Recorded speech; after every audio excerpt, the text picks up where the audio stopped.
We begin in the name of the God whose mercy is profound, whose kindness is forever. Today we are going to talk about Hajj. Why Hajj? The pilgrimage. There are two types of Hajj that are mentioned. One is called Hajj Akbar and the other is called Hajj Asghar. The bigger, the greater Hajj, the smaller, the lesser Hajj. The greater Hajj is the Hajj that normally people do in one particular part of the year, starting from 8th of Dhul Hajj till the 12th or 13th of Dhul Hajj. Hajj Asghar, the smaller Hajj, the lesser Hajj is the Umrah, which can be done all throughout the year. How do we do them? We have certain rituals that we go through when we are going through the process of Umrah and Hajj. Before I describe it, I would want to introduce the idea of Hajj Tamattu. Hajj Tamattu is the Hajj which a pilgrim does in a way that he is doing the bigger Hajj, and while doing it, he begins with the lesser Hajj, the Umrah. In other words, a Hajj which begins with Umrah and then moves on for the bigger Hajj to take place is called Hajj Tamattu. That is the two Hajj in one. The lesser Hajj begins when a Haji, a pilgrim, puts on the dress of Ihram. These are two normally white sheets of cloth, one meant to cover the upper part of the body and the other meant to cover the lower part of the body. For women, they are to be clad in a simple dress which covers them from head to toe, except for that their faces, their hands and feet are to be bare. Then the Haji proceeds towards Mecca and chants Talbiyah. These are the words which are meant to glorify God. Before entering the boundary of Mecca, there is a spot which is called Miqat, which is meant to let the pilgrim know that he cannot cross the boundary if he is going there for Hajj, bigger or smaller, without being in a state of Ihram. The Haji enters the house of God and starts circumambulating the house, does it 7 times, starting from the corner where a black stone is placed and completes when he comes back to the same spot. Does it 7 times and then proceeds to do Sa'i, which is walking swiftly and at times running as well from 2 small hills, Safa and Marwa. Having completed that, the Umrah, the lesser Hajj, is completed and the Haji would either get his hair removed or would completely shave his head. For women, it's going to be a small part of their hair that is removed, that is cut, and the Umrah, the lesser Hajj, is over. When it comes to the bigger Hajj, the real one, it starts from the 8th of Dhul Hajj.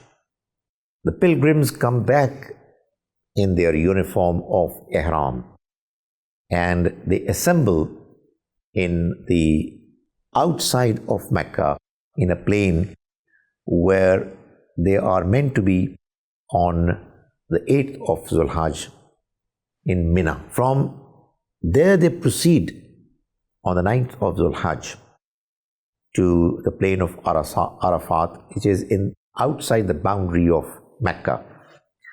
There they begin the proceedings by listening to the khutbah, the formal presentation of the leader of the Hajj, the Imam, and then they say their Zuhr and Asr prayers, the second and third prayer, both shortened, and instead of 4, they are said in 2 units.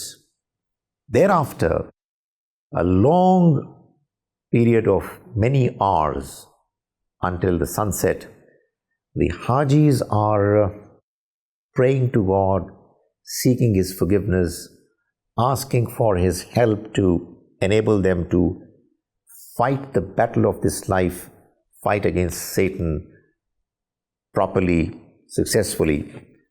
And this lasts for until the sunset. The pilgrim doesn't say his 4th prayer that is said almost immediately after the sunset normally, but proceeds towards Muzdalifah, which is inside the boundary of Mecca.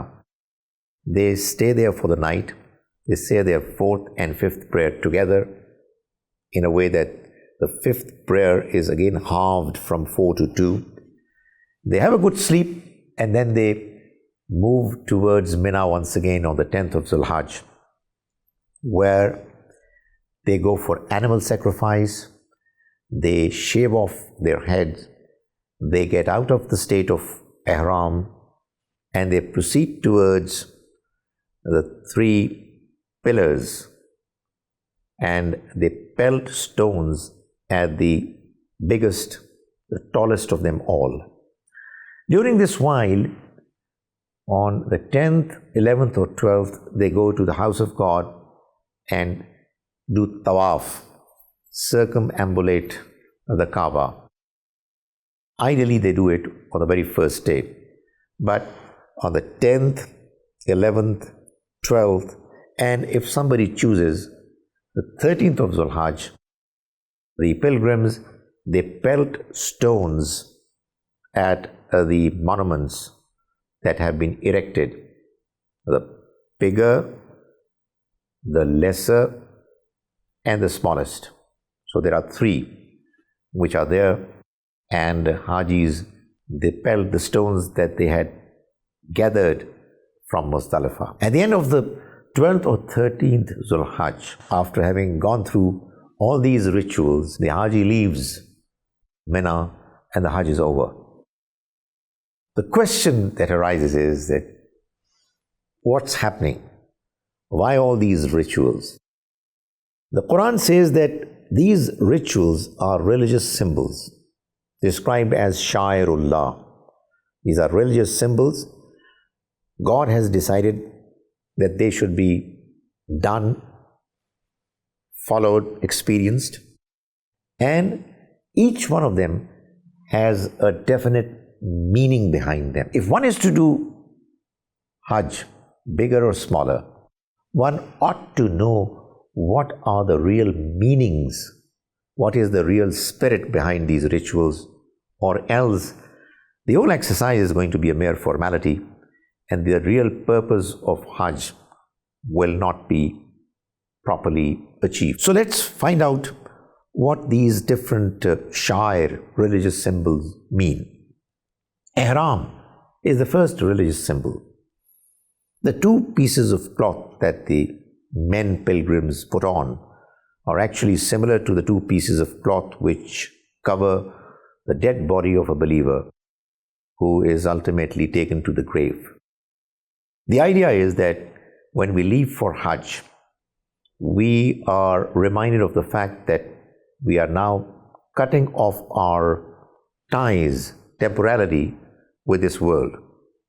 The worldly life is on our back, and we are devoted to God, remembering Him and doing whatever He has desired us to do. Then the Haji starts doing zikr, chanting the talbiyah.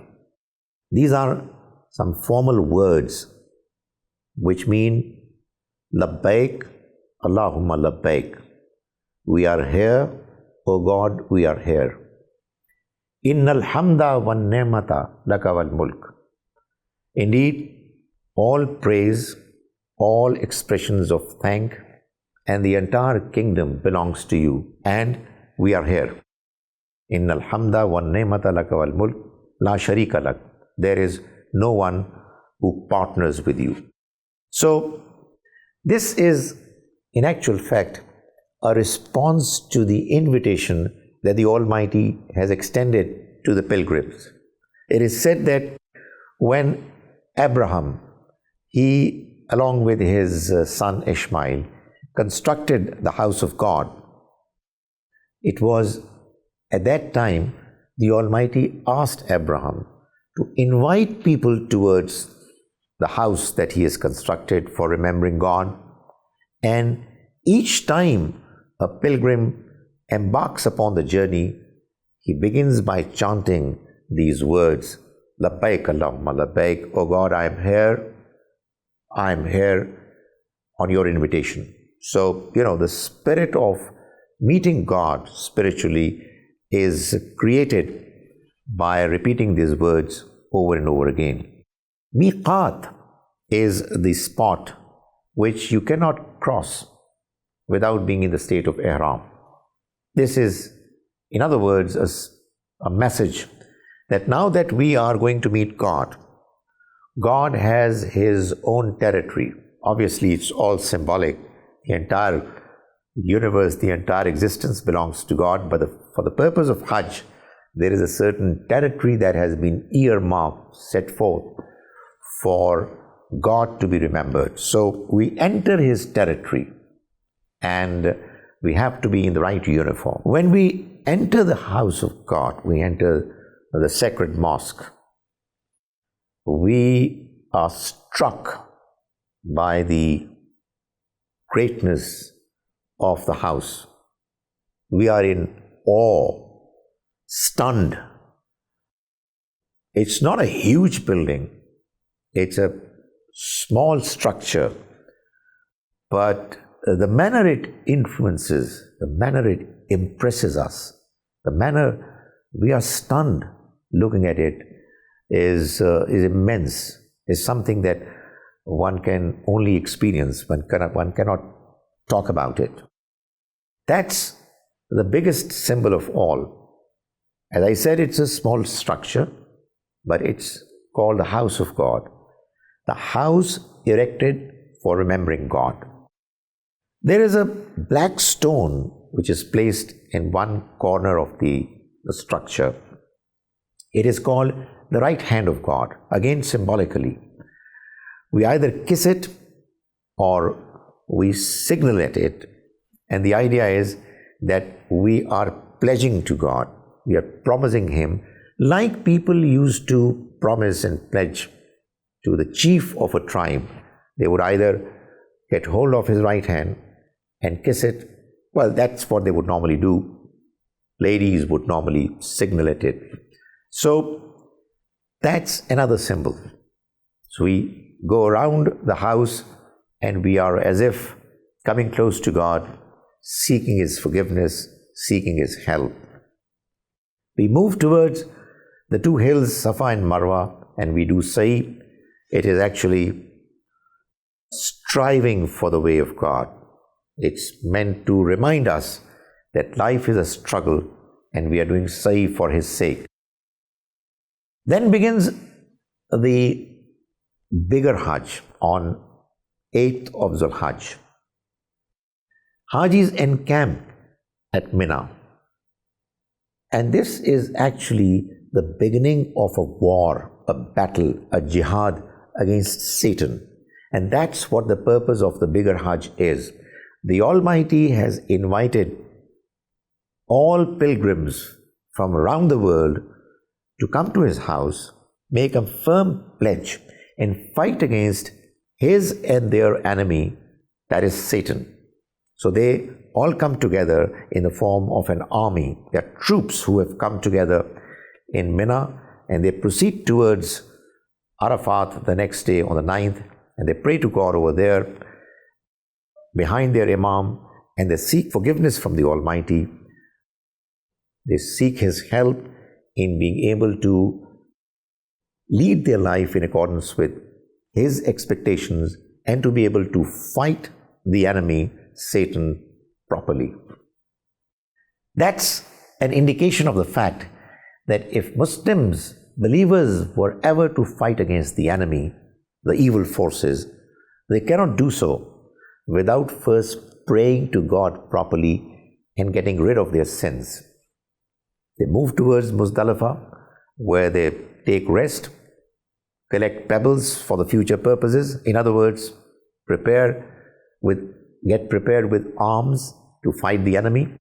And the next day, on the 10th of Zul-Hajj, they sacrifice animal, which is again symbolic. The Quran says, it is neither the flesh nor the blood of these animals that reaches God, it is your God consciousness that reaches Him. Sacrificing animal is actually symbolically telling God that we are prepared to sacrifice ourselves for your cause. You have been kind not to ask us to take our own lives.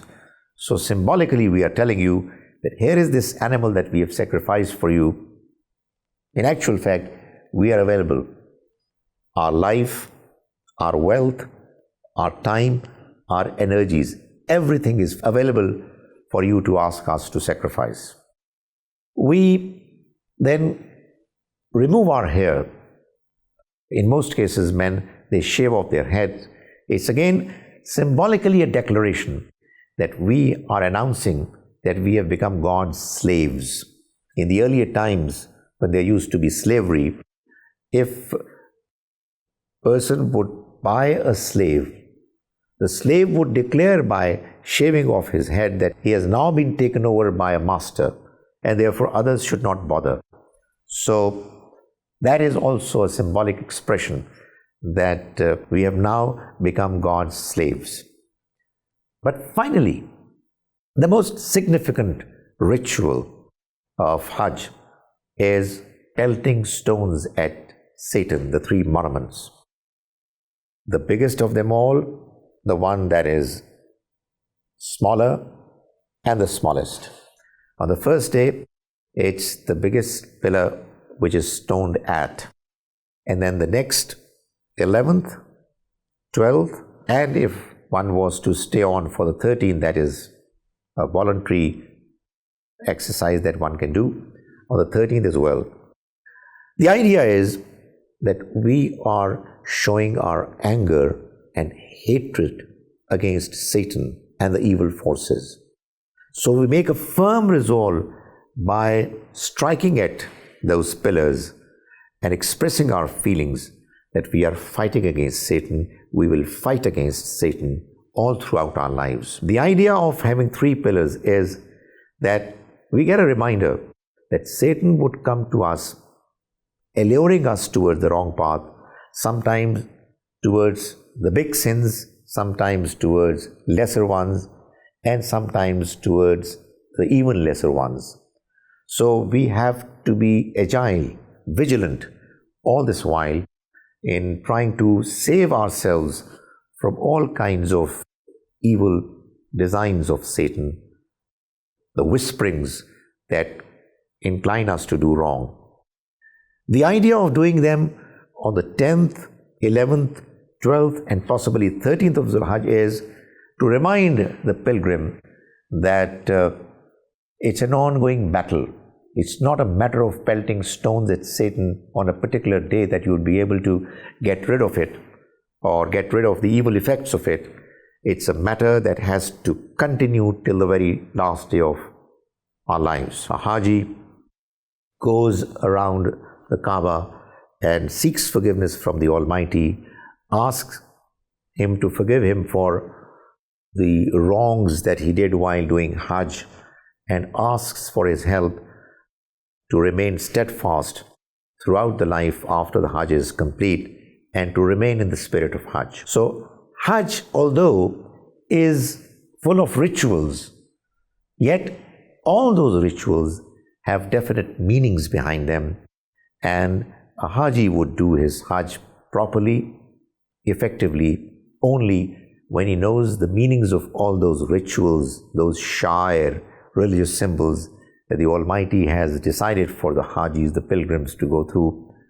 And if that is what happens, then the person who has gone through this experience would go through an experience of his lifetime.